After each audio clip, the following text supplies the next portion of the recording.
নমস্কার। ব্রত চক্রবর্তীর কবিতা ভাবো।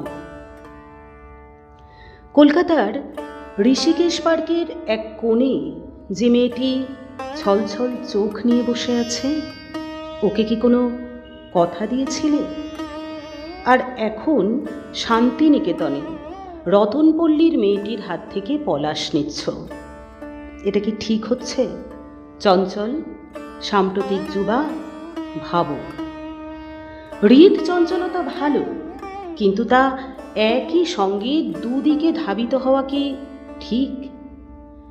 নারী বা পুরুষ, সময় বা সমাজ, ধর্ম বা রাজনীতি, এখন ইদানিং সবই একই সঙ্গে দুদিকে ধাবিত হয়, আর দুঃখ ডেকে আনে, মেঘ ডেকে আনে, সব সাদা কালিতে ডোবায়। ভাবো সাম্প্রতিক যুবা, ভাবো।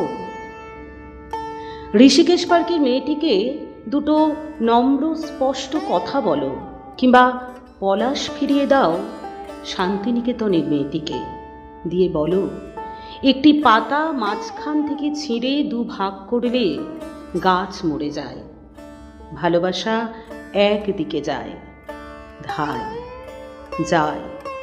ভাবো সাম্প্রতিক যুবা, ভাবো।